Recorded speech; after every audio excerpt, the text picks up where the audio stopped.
I used to box a little bit, train dogs and ride horses, and just as a teenager, nothing big time really. And then a show came to town, and I needed a job, so I started working on the show. And next thing you know, I was smuggled across the border in a ring mat. And next thing you know, I was helping every department. I learned how to rig, and learned how to juggle, learned how to train trick horses, and played around with that for a few years, and became good at several things that I was doing, and got kind of involved in the circus for quite a few years. And then I ended up with a friend of mine that was a roommate, very famous guy, Dar Robinson, who's gone now. He was a famous stuntman, and he sort of mentored me a little bit into stunts. He was, he was doing all these Burt Reynolds shows and all these shows. So this was in Los Angeles. Yeah, okay. We ended up in the show. My circus ended up in Los Angeles, so we ended up there, and then he was doing stunts, and then I bought the ranch when I was like 22, and I was flying back and forth working with him. We had a company called Stunts Behind the Scenes. We used to shoot, stunts behind the scenes for the network. And then I started working down there, and that led into, I guess it was 1982, they started talking to me about the Olympics and the LA Forum and everything. So then I did a circus there that I produced and directed called World Circus 84. We had 300 circus performers. This was before the Cirque started. And we did everything contemporary. We rewrote all the music to rock and roll. We had a 9-piece rock band and a 20-piece orchestra, and we had a 5-ring circus like the Olympic circles.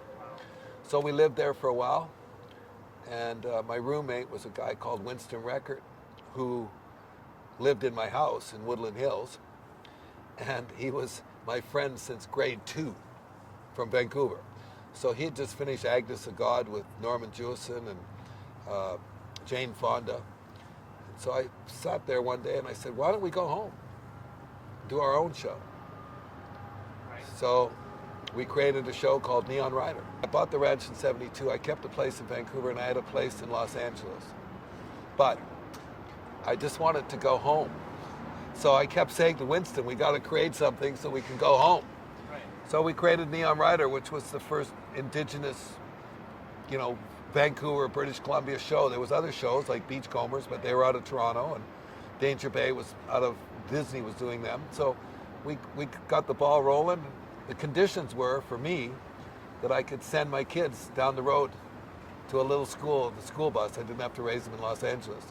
And we could get the community and the business going here the best we could. And at the time, I drank, did drugs, I rocked on pretty good. I wanted to get away from that. And that's why I bought the ranch. And, it's been, I still carried on for quite a while after that, but it's been like 41 years since I've had a drink. Wow. So, yeah, but the ranch was sort of my sobriety. Oh, the Vancouver business. Yeah. Well, the Vancouver business, I did a few shows here and there, just as a stunt guy, nothing too big. I wasn't really into horses. I had a couple of horses of my own that were ex-circus horses. And then I forget the name of the movie, but I got a call from a stunt coordinator to come in and rear a horse, but the horse wouldn't rear. So I said, well, I can make a horse rear, and that's what sort of started the horse stuff. And then I followed up on the stunts, my stunt career, but at the same time, I created Neon Rider. So it was sort of like I would do Neon Rider spring and summer, and then when the movies came, a lot of them knew me from Los Angeles, so then I would stunt coordinate features and television shows throughout the year. I jumped off the Bank of Commerce at Hastings and I believe Hastings and Burrard. Okay. And that was a film promotion stuff? That was a big gag for Neon Rider. Was it? Yeah, it was like 42 stories, and the only one that had done it prior to that was Dar Robinson, and he did it. Well, I was out in Toronto. We did it off the CN Tower, but then Vancouver, I went off that building backwards, and John Thomas and Betty Thomas actually did the descender, and basically made sure I didn't kill myself. Yeah. I heard you sent this camera down the second time. The second time, I was so excited that I got up there in the elevator, and then you had to run up a couple of stories because the elevator didn't go that high. Ran across the building, and they said, well, we need a POV. So I was just a young guy. I said, well, POV, just give me the camera. I'll do it again, because I was so jacked up. They said, no, Danny, all we got to do is tie the rope onto the camera and drop it, because I had gone through a tree, but I extended a little further and hit a tree on the way down, just at the last, 5 or 6 feet. Anyways, so I said, no. They said, Danny, seriously, we'll just clip this on, it'll be fine. So they clipped the camera on and sent it over. We all went down, the day was done. Okay, rolling, go.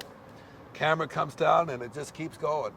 And George Grieve said it was like a $60,000 camera, and there was a dent in the ground. I mean, it was a, Been you. yeah. Well, they said it could have been me. Yeah. So I said, well, yeah, but it wasn't. Yeah. There you go. No, Justice produced a couple of seasons. Did he? Yeah.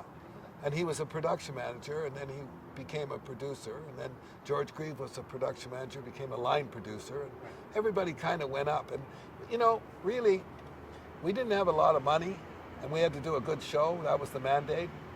So what I would do is say, okay, you're a focus puller. I can't pay you the full amount, but guess what? The last 3 episodes, you'll be a cameraman. You're a cameraman. The last 3 episodes, you'll be a DP. And I just tried to upgrade everybody and bump up their career, because the money at that point, sure, was good money, but at that point, everybody's looking for a career, for a break. So guys got to direct that didn't normally direct. We tried to make it a family event, and it turned out pretty good. We sold in like 90 countries.